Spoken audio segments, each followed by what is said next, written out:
Melachim Beit, or 2 Kings, chapter 12. Joash began to reign in the 7th year of Jehu, and he reigned 40 years in Jerusalem, and his mother's name was Zibiah of Beersheba. And Joash did what was right in the eyes of Jehovah all the days in which Jehoiada the priest instructed him. However, the high places were not taken away. The people still slaughtered and burned incense on the high places. And Jehoash said to the priests, all the silver of the set-apart gifts that are brought into the house of Jehovah, the silver coming over, each man's assessment silver, all the silver that a man purposes in his heart to bring into the house of Jehovah, let the priests take for themselves, each from his friend, and let them strengthen the breaches of the house wherever there is a breach. And it came to be by the 23rd year of sovereign Jehoash that the priests had not strengthened the breaches of the house. And sovereign Jehoash called Jehoiada the priest and the other priests and said to them, why have you not strengthened the breaches of the house? And now do not take any more silver from your friends, but give it for the breaches of the house. And the priests agreed that they would neither receive any more silver from the people, nor strengthen the breaches of the house. And Jehoiada the priest took a chest, and bored a hole in its lid, and set it beside the slaughter place on the right side, as one comes into the house of Jehovah. And the priests who guarded the door put there all the silver that was brought into the house of Jehovah. And it came to be, whenever they saw that there was much silver in the chest, that the sovereign scribe and the high priest came up and put it in bags, and counted the silver that was found in the house of Jehovah, and gave the silver weighed out into the hands of those who did the work, who had the oversight of the house of Jehovah. And they paid it out to the carpenters and the builders who worked on the house of Jehovah, and to stonemasons and stone cutters, and for buying timber and hewn stone to strengthen the breach of the house of Jehovah, and for all that was paid out to strengthen the house. However, there was not made for the house of Jehovah basins of silver, snuffers, sprinkling bowls, trumpets, any objects of gold or objects of silver from the silver that was brought into the house of Jehovah. For they gave that to the workmen, and they strengthened the house of Jehovah with it. And they did not reckon with the men into whose hand they gave the silver to be paid to workmen, for they acted trustworthily.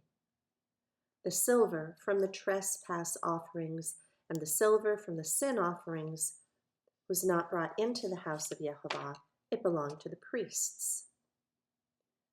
And Hazael, sovereign of Aram, went up and fought against Gath and captured it. And Hazael set his face to go up to Jerusalem. And Jehoash, sovereign of Yehuda, took all the set-apart gifts that his fathers, Jehoshaphat and Jehoram, and Ahaziah, sovereigns of Yehuda, had set apart, and his own set-apart gifts, and all the gold found in the treasuries of the house of Jehovah and in the sovereign's house, and sent them to Hazael, sovereign of Aram. Then he went away from Jerusalem. And the rest of the acts of Joash and all that he did, are they not written in the book of the annals of the sovereigns of Yehuda? And his servants rose up and made a conspiracy, and smote Joash in the house of Millo, which goes down to Silla. For Jozachar, son of Shemath, and Jehozabad, son of Shomer, his servants struck him So he died.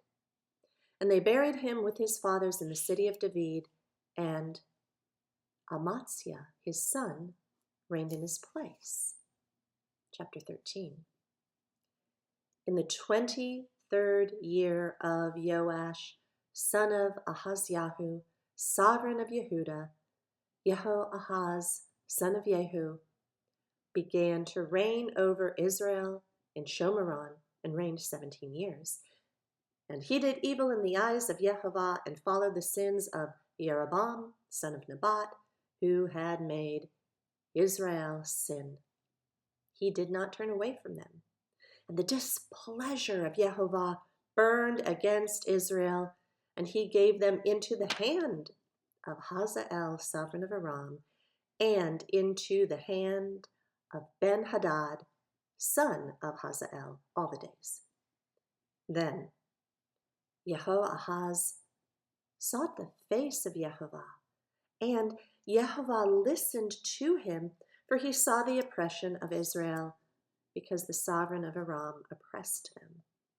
And Yehovah gave Israel a savior, so that they came out from under the hand of Aram, and the children of Israel dwelt in their tents as before. However, they did not turn away from the sins of the house of Jeroboam, who had made Israel sin, but walked in them.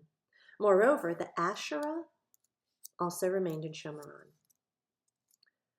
For he left of the army of Jehoahaz only 50 horsemen and 10 chariots and 10,000 footmen, for the sovereign of Aram had destroyed them and made them like the dust at threshing. And the rest of the acts of Jehoahaz and all that he did and his might, are they not written in the book of the annals of the sovereigns of Israel? So Jehoahaz slept with his fathers, and they buried him in Shomeron. And Joash his son reigned in his place.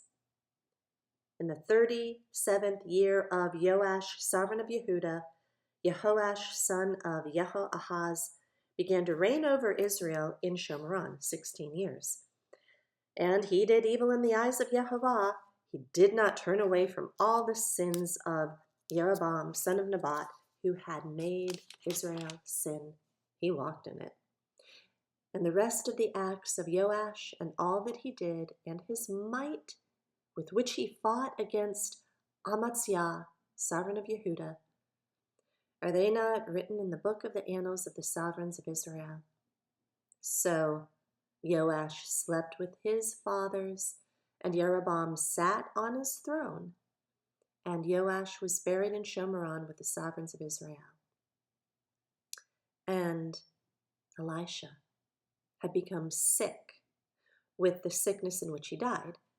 And Joash, the sovereign of Israel, came down to him and wept over his face and said, "Oh, my father, the chariots of Israel and their horsemen." And Elisha said to him, "Take a bow and some arrows." And he took a bow and some arrows. And he said to the sovereign of Israel, "Place your hand on the bow." So he placed his hand. And Elisha placed his hands on the hands of the sovereign, and said, "Open the east window." And he had opened it, and Elisha said, "Shoot." And he shot. Then he said, "The arrow of the deliverance of Yehovah, and the arrow of deliverance from Aram, for you shall strike Aram at Aphek until it is finished." Then he said, "Take the arrows," and he took them. And he said to the sovereign of Israel, "Strike the ground." And he struck 3 times and stopped. And the man of Elohim was wroth with him and said, "You should have struck 5 or 6 times. Then you would have strucken Aram till its utter destruction, but now you shall strike Aram only 3 times. And Elisha died, and they buried him. And the raiding bands from Moab came into the land in the spring of the year. And it came to be that they were burying a man, and there they saw a raiding band, and cast the man in the burial site of Elisha. And the man fell and touched the bones of Elisha and came to life and stood on his feet. And Hazael, sovereign of Aram, oppressed Israel all the days of Jehoahaz.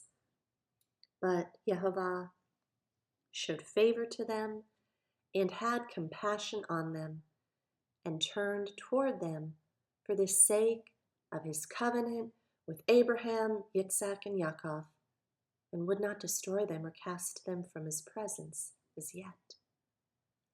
And Hazael, sovereign of Aram, died, and Ben-Hadad, his son, reigned in his place. And Jehoash, son of Jehoahaz, recovered from the hand of Ben-Hadad, son of Hazael, the cities which he had taken out of the hand of Jehoahaz his father in battle. Joash struck him 3 times, and he recovered the cities of Israel.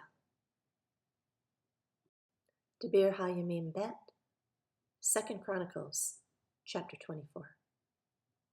Joash was 7 years old when he began to reign, and he reigned 40 years in Jerusalem, and the name of his mother was Tzibia of Beersheba.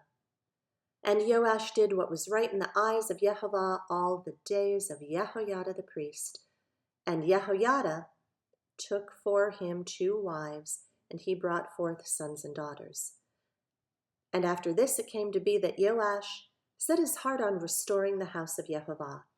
And he gathered the priests and the Levites and said to them, "Go out to the cities of Yehudah and gather from all Israel silver to repair the house of your Elohim from year to year, and see that you hurry the matter." But the Levites did not hurry it. And the sovereign called Jehoiada the chief and said to him, "Why have you not required the Levites to bring in from Yehudah and from Jerusalem the levy of Moshe, the servant of Jehovah, and of the assembly of Israel for the tent of the witness?"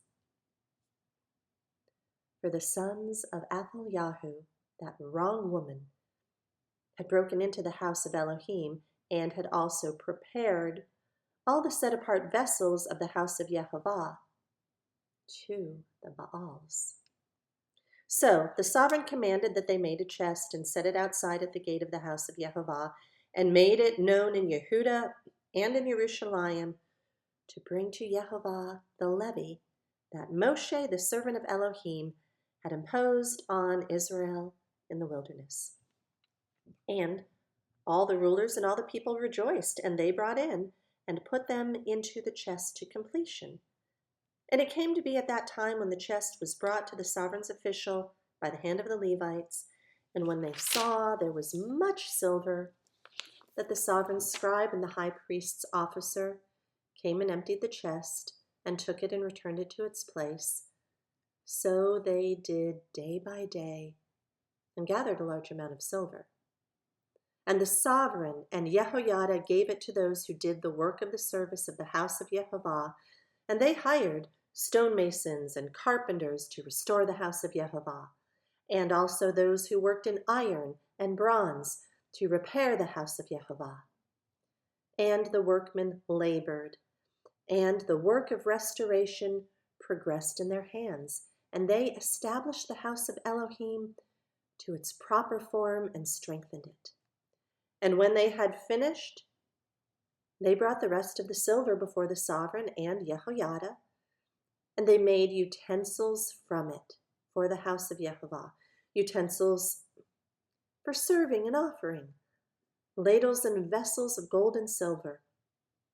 And they offered ascending offerings in the house of Jehovah continually all the days of Jehoiada. And Jehoiada was old and satisfied with days and died, 130 years old when he died. And they buried him in the city of David among the sovereigns, for he had done good in Israel, both toward Elohim and his house. And after the death of Jehoiada, the rulers of Yehudah came and bowed themselves to the sovereign, and the sovereign listened to them. And they forsook the house of Jehovah Elohim of their fathers, and served the Asherim and the idols, and wrath came upon Yehuda and Jerusalem because of their trespass. And he sent prophets to them to bring them back to Yehovah, and they witnessed against them, but they did not listen.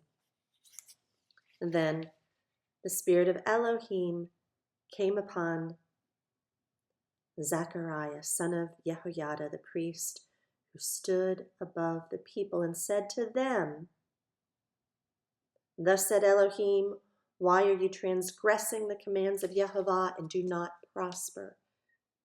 Because you've forsaken Yehovah, he has forsaken you." And they conspired against him, and at the command of the sovereign, they stoned him with stones in the courtyard of the house of Yehovah. Thus, Joash the sovereign did not remember the loving commitment which Jehoiada his father had done to him, and killed his son. And as he died, he said, "Yehovah does see and repay." And it came to be at the turn of the year that the army of Aram came up against him. And they came into Yehuda and Jerusalem and destroyed all the rulers of the people from among the people, and sent their spoil to the sovereign of Damascus. For the army of Aram came with few men, but Yehovah gave a very great army into their hand, because they had forsaken Yehovah, Elohim of their fathers. So they executed judgment against Joash. And when they had withdrawn from him, for they left him very sick, his own servants conspired against him because of the blood of the sons of Jehoiada the priest, and killed him on his bed, and he died. And they buried him in the city of David, but they did not bury him in the burial sites of the sovereigns. And these are the ones who conspired against him: Zabad, son of Shemoth, the Ammonitess, and Jehozabad, the son of Shimrith, the Moabitess. As to his sons and the many words about him in the rebuilding of the house of Elohim, see, they're written in the commentary of the book of the sovereigns, and Amatzyahu, his son, reigned in his place.